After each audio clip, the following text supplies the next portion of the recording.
Understanding saving. Save ಹೇಗೆ ಮಾಡೋದು? 50-30-20 rule. 50% ಅವಶ್ಯಕತೆಗಳಿಗಾಗಿ, 30% ವಾಂಟ್ಸ್ ನಮ್ಮ ಇಚ್ಛೆ ಆಸೆಗಳಿಗಾಗಿ, 20%ನ ಕಂಪಲ್ಸರಿ ಸೇವ್ ಮಾಡಬೇಕು. 20% ಸೇವ್ ಮಾಡಿದಾಗ ಅದನ್ನು ಇನ್ವೆಸ್ಟ್ ಮಾಡಿ ಆ್ಯಸೆಟ್ ಕ್ರಿಯೇಟ್ ಮಾಡ್ಕೋಬೇಕಾಗತ್ತೆ.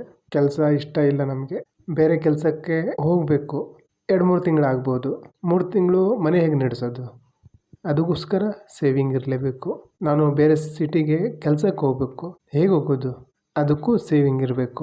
ನಾನು ನನ್ನ ಸೆಲ್ಫ್ಗೋಸ್ಕರ ಮೆಡಿಟೇಷನ್ ಕ್ಯಾಂಪಿಗೋ ರಿಲ್ಯಾಕ್ಸ್ ಆಗಲಿಕ್ಕೆ ಹೊರಗಡೆ ಹೋಗಬೇಕು, ಅದಕ್ಕೂ ಸೇವಿಂಗ್ ಬೇಕು.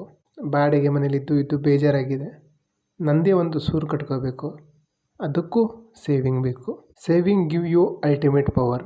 ನಾವು ಸೇವ್ ಮಾಡಿ ಅಸೆಟ್ ಮಾಡಿದ್ರೆ ನಾವು ಹಣ ಮಾಡ್ತೀವಿ. ಸೇವಿಂಗ್ ಹೇಗೆ ಮಾಡೋದು? ಗೋಲ್ ಡಿಸೈಡ್ ಮಾಡೋದ್ರ ಮುಖಾಂತರ. ಫೈನಾನ್ಷಿಯಲ್ ಗೋಲ್ ಅಂದರೆ ಶಾರ್ಟ್ ಟರ್ಮ್ ಗೋಲ್, ಒಂದು 2 ವರ್ಷಕ್ಕೆ. Middle term goal, long term goal. Middle term ಅಂದರೆ ಒಂದು 2-10 ವರ್ಷ. ಲಾಂಗ್ ಟರ್ಮ್ ಅಂದರೆ 10 ವರ್ಷದ ಮೇಲೆ. 2 ವರ್ಷದಲ್ಲಾದರೆ ನನಗೆ ಲ್ಯಾಪ್ಟಾಪ್ ಬೇಕು. Short term goal. ಸೇವಿಂಗ್ ಮಾಡಿರೋ ಹಣ ಎಲ್ಲಿ ಇನ್ವೆಸ್ಟ್ ಮಾಡ್ತೀರಾ? ನಿಮಗೆ ಕಂಪೌಂಡಿಂಗ್ ಬಗ್ಗೆ ಸ್ವಲ್ಪ ಗೊತ್ತಿರಬೇಕಾಗತ್ತೆ.